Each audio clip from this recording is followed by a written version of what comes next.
Good afternoon. This is Corey Pryor with Full Draw Farms. Right now I'm on a new piece of property that we just picked up on lease back in the fall, and got 3 calves on it right now. I got a lot of fencing projects to do before I really start bringing in some livestock, but I just kept 3 of them here just to kind of keep up with a little bit of the yard grass. The landowner, he said, why waste gas for a lawnmower whenever you could run your cows through it? So we both don't have to do near as much work in the summer. And I said, well, that's great. Here we are. I had them in this paddock for 2 days, and I mean they put the hammer on this yard grass. It was probably 10-12 inches high, and now we're gonna move them to this little tiny yard that belongs to the old homestead. Nobody lives here on this farm or in this house, so I got pretty much have range to the whole property here. As far as I'm allowed to fence in whatever I want, put livestock on it. So let's move them in here. Here, cow. Come on. Come on.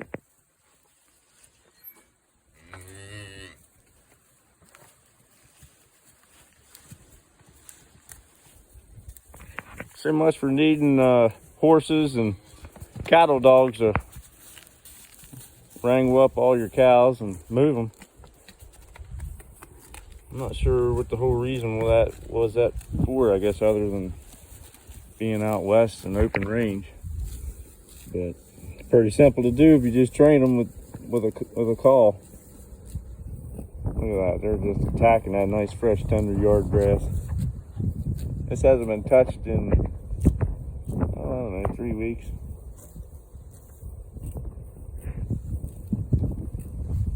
Good stuff.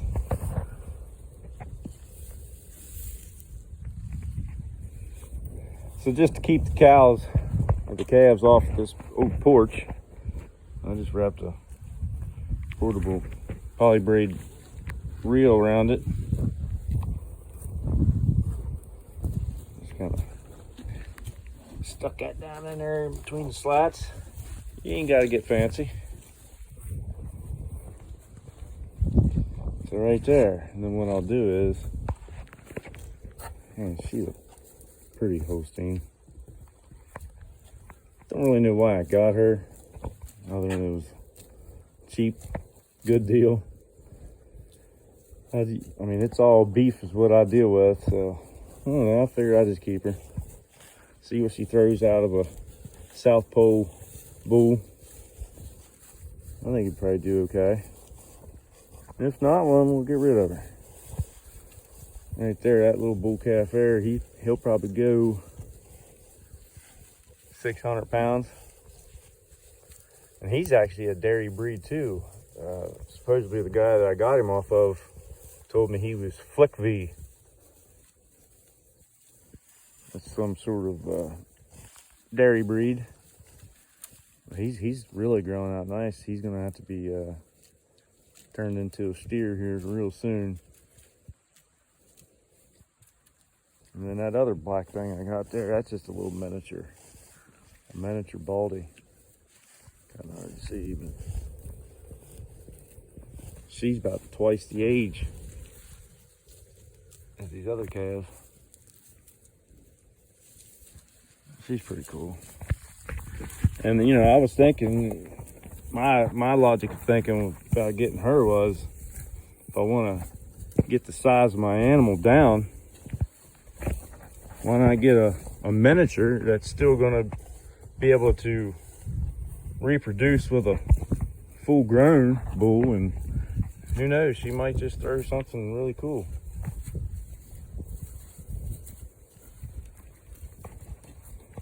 Might get the short leg part of it. Big old gut. We'll see. I'll let you know on how that works. So I'm gonna get this. This thing's really neat. I picked up this little Gallagher solar charger, and that comes real handy for just doing odds and ends stuff. Like if you got a bunch of round bales sitting in the field and you got your cows in that part of the field, you don't want them to get into it yet, you can just throw a couple fence stakes in the ground and portable reel, hook this up. Sorry guys if I'm moving too fast. One-handed here, trying to get stuff done. I'll show you how it works.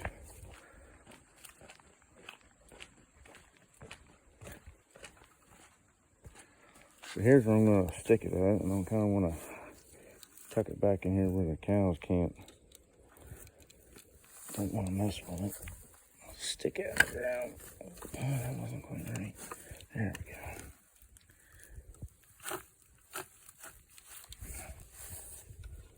So it fastens to the back of this pigtail post, which acts as your ground. So you don't have to worry about driving no ground rods or nothing like that. And you just got to hook up your leads here.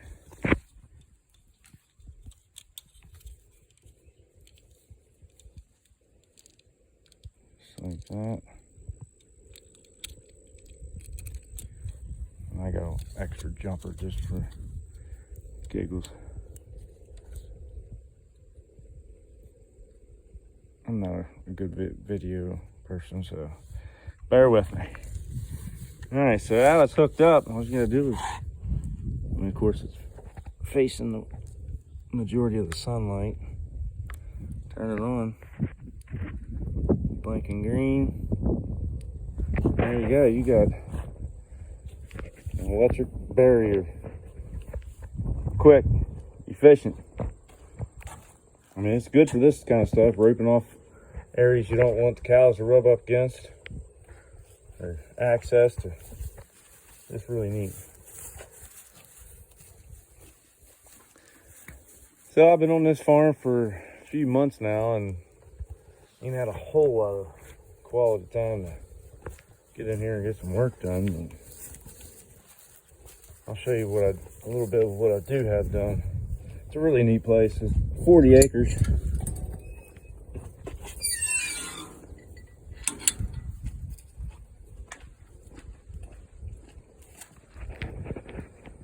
My goal is to get all that old field cleaned up. I brush hogged it once. I'm gonna rent a skid loader and maybe try to push the edges back. That way I can start putting my fence in. But I might as well wait until it cools off. Do it this winter now.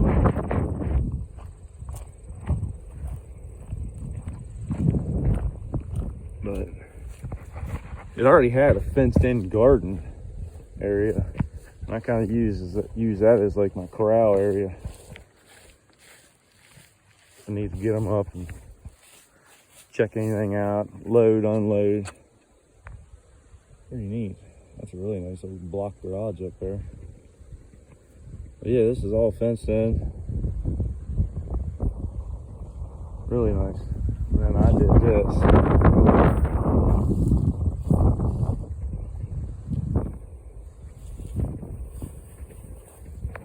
Quick, easy way of attaching something, and I don't even have that post in the ground. I just wired it to this brick column here. Went out, got on powerflex.com and got me some timeless fence posts.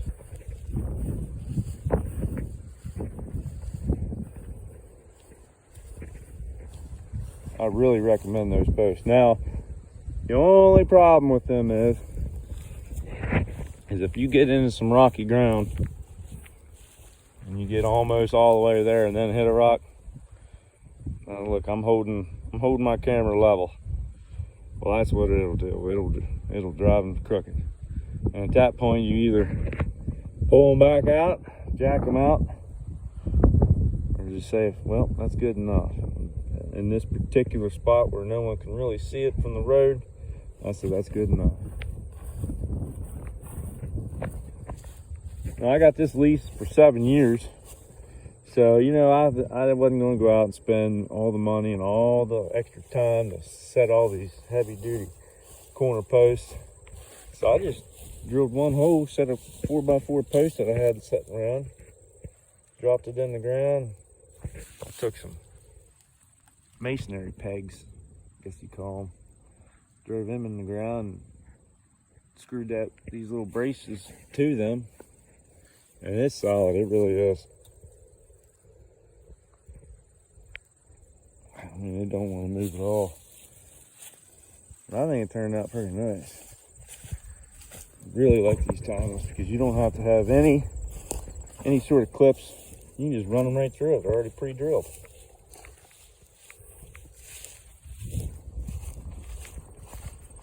And it goes all the way down to the hard road down there.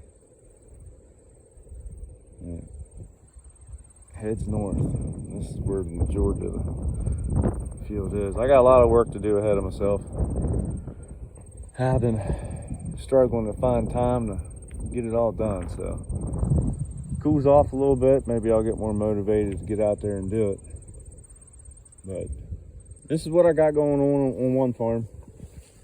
I have another farm, a larger farm, that butts right up, fastens right to this farm. It's beautiful. I already got cattle on that farm, so eventually I'm going to get them all tied together and start running one big herd. So, starting to haul in some round bales, get ready for winter. A lot more of them to do here coming up. All right, folks. Well, I'm signing off. I just wanted to give you an update on what I got going on, and please, guys, if y'all see anything that I'm doing wrong or I could do better, let me know. I love it. I want to join this community of regenerative agriculture, and I want to get active with it and attentive with what everybody's talking about, and I just want to learn. I love this. All right, people. Signing out.